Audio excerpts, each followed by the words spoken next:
जय हिंद। नमस्कार दोस्तों, मेरा नाम है सिद्धार्थ। स्वागत करते हैं आपके अपने चैनल स्टडी विद सिड। दोस्तों, आज हम डिस्कस करेंगे UNSC, United Nation Security council. संयुक्त राष्ट्र सुरक्षा परिषद क्या है, इसमें कितने मेंबर हैं, कितने के पास परमानेंट सीट है, कितने के पास नॉन परमानेंट मेंबर है, कितने के पास वीटो है, कब इस्टेब्लिश हुआ था और क्या इंडिया इसका सदस्य बन सकता है परमानेंट मेंबर में। ठीक है, तो काफ़ी कुछ जानने को मिलेगा आपको।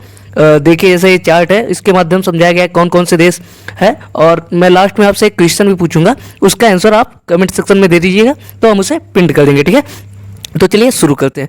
UNSC, United Nation Security council. जब आप देखते होंगे यूनाइटेड नेशन सिक्योरिटी काउंसिल, तो यह एक यूएन चार्टर एक्ट के तहत 1945 में इस्टेब्लिश किया गया था। इसका मेन मोटो था कि पूरा जो हमारा वर्ल्ड है उसमें पीस रहे, ठीक है, शांति रहे। और इसी के मोटो से ये सेकेंड वर्ल्ड वार के बाद ये इस्टेब्लिश किया गया था। One of the 6 main organ of the UN, United nation के 6 मेन ऑर्गन है। पहला क्या है, general assembly, United Nation General assembly. ठीक है, दूसरा क्या है, इकोनॉमिक एंड सोशल काउंसिल। तीसरा क्या है, ट्रस्टशिप काउंसिल। ठीक, फोर्थ क्या है, सेक्रेटरीट। और फिफ्थ क्या है, इंटरनेशनल कोर्ट ऑफ जस्टिस। तो इसमें से जो 5 हेडक्वार्टर हैं ये सारे न्यूयॉर्क में। ठीक है, एक्सेप्ट आईसीजी। आईसीजी क्या है, इंटरनेशनल कोर्ट ऑफ जस्टिस। तो आपको जैसे पूछा जाता है कि हेडक्वार्टर कहाँ है, तो आप न्यूयॉर्क में सारे हेडक्वार्टर हैं यूनाइटेड नेशन के, बस एक को छोड़ के। वो कौन सा है, international court of justice. International court of justice का हेडक्वार्टर जो है वो हेग कहाँ है, नीदरलैंड में स्थित है। ठीक है, इसकी प्राइमरी रिस्पॉन्सिबिलिटी क्या थी, इंटरनेशनल पीस एंड सिक्योरिटी। मैंने आपको बताया कि इसको फॉर्म इसीलिए किया गया था कि विश्व में शांति रहे। ठीक है, और एक संरक्षक के रूप में ये काम करता है।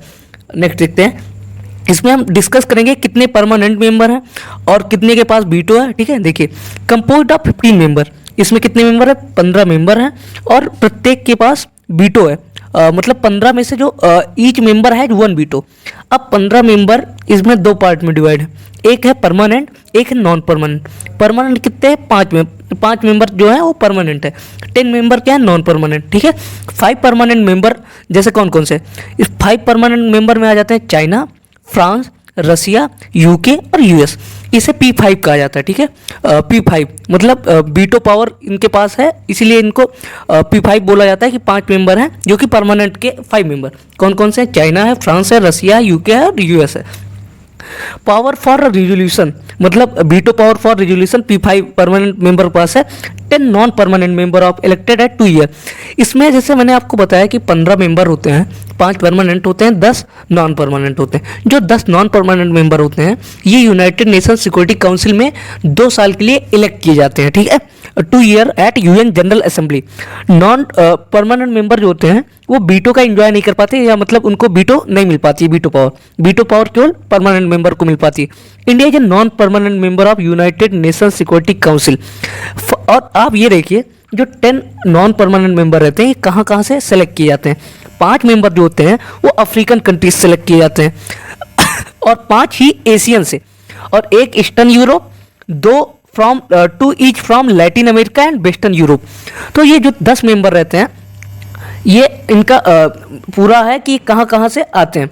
ये टोटल 15 है। 15 में से 5 अफ्रीकन से, 5 एशियन से, 1 ईस्टर्न यूरोप से, 2 Latin America and 2 western Europe. तो इससे 15 हो गए, जिसमें से 5 को परमानेंट मेंबर मिली। ठीक है, council presidency rotate on a monthly basis among 15 member.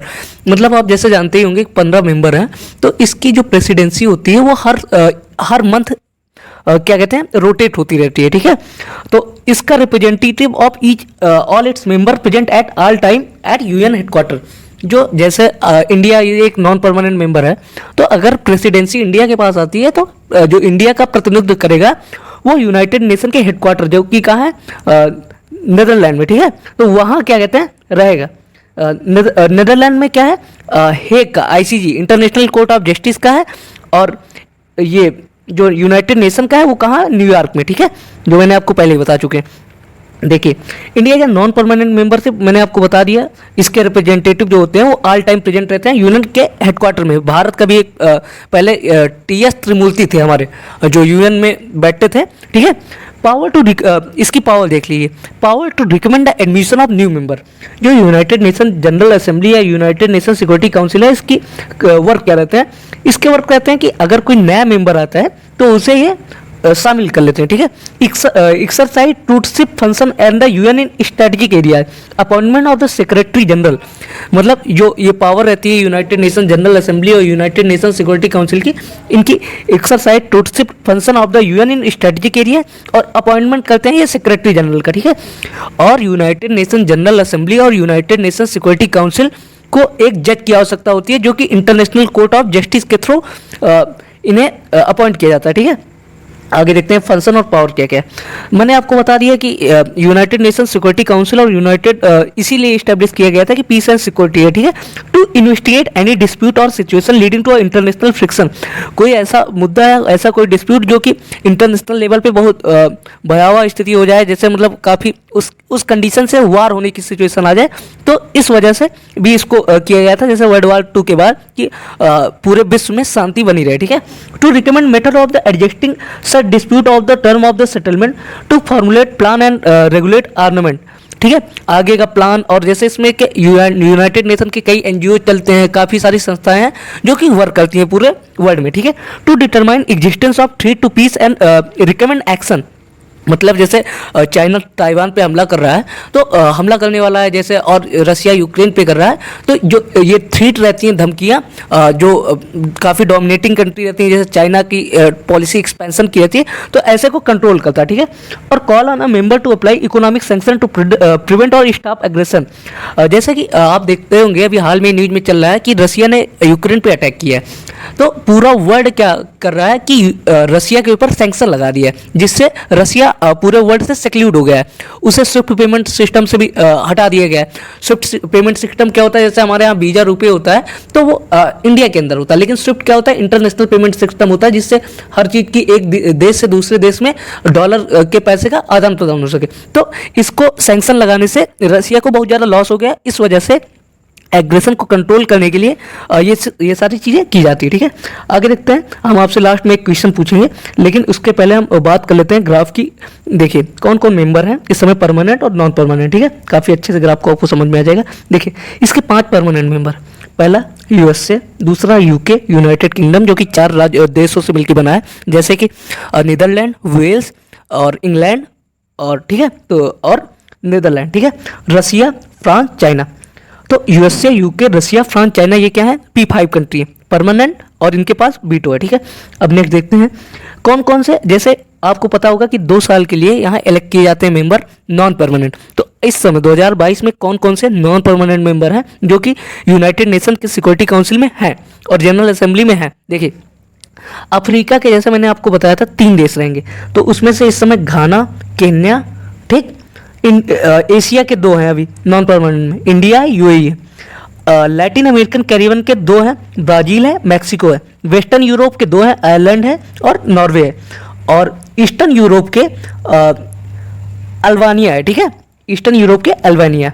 आगे देखते हैं कि जैसे आपको पता होगा कि इसके टर्म हर 2 साल पे चेंज होते रहते हैं और प्रेसिडेंसी भी हर महीने चेंज होती रहती है। तो इसमें हम जानेंगे कि अभी तक की जो सबसे ज़्यादा बार यूनाइटेड नेशन सिक्योरिटी काउंसिल का जो नॉन परमानेंट मेंबर है, अभी तक कौन सबसे ज़्यादा बना। देखिए इस लिस्ट में आप देखेंगे तो आप पाएंगे कि जापान 11 बार अभी तक इलेक्ट किया जा चुका है यूनाइटेड नेशन सिक्योरिटी काउंसिल के तहत, फिर ब्राज़ील, फिर अर्जेंटीना, इंडिया भी 8 बार, पाकिस्तान भी लगभग बराबर ही है 7 बार, कोलंबिया 7 बार, इटली 7, कनाडा 6। तो including member already elected to serve their 2-year term in 2021, Belgium, Germany and Netherland and Poland have also been elected 6 time. मतलब कि ये सारी हो गई, और जो बेल्जियम है और पोलैंड है, ये लोग भी 6 बार अभी तक इलेक्ट किए जा चुके हैं, ठीक है। तो ये था पूरा लेक्चर, और लास्ट में हम जैसे आपसे बोले थे कि एक क्वेश्चन पूछेंगे, उसका आंसर आपको देना है। तो क्वेश्चन ये है कि consider the following statement regarding attorney general of India. Bharat का अटॉर्नी जनरल ऑफ इंडिया आप जानते होंगे महान्यायवादी होता है। तो क्या attorney general of India can vote in the joint sitting of the Lok Sabha? आप जानते होंगे जैसे हमारे यहाँ पार्लियामेंट्री सिस्टम है तो उसमें लोकसभा और राज्यसभा होता है। तो क्या जो अटॉर्नी जनरल ऑफ इंडिया होता है वो क्या ज्वाइंट सिटिंग जो लोकसभा की होती है क्या उसमें वोट कर सकता है? ये एक स्टेटमेंट बेस्ड क्वेश्चन है। इसमें ऑप्शन है only one, only two, both one and two, neither one and two. तो सेकंड स्टेटमेंट है attorney general of India is a part of the union executive. जैसे आप जानते होंगे यूनियन एग्जीक्यूटिव में काफ़ी सारे प्रेसिडेंट और उसके बाद गवर्नर और सारी चीज़ें आ जाती है, चीफ मिनिस्टर। तो क्या ये यूनियन एग्जीक्यूटिव का पार्ट होता है? तो आप इसका आंसर कमेंट में कीजिएगा ABCD ऑप्शन में से, ठीक है। और जो सही आंसर रहेगा हम आपको उसको पिन कर देंगे, ठीक है, कमेंट सेक्शन में। ये था लेक्चर दोस्तों। Signing off, Siddharth Mishra. जय हिंद।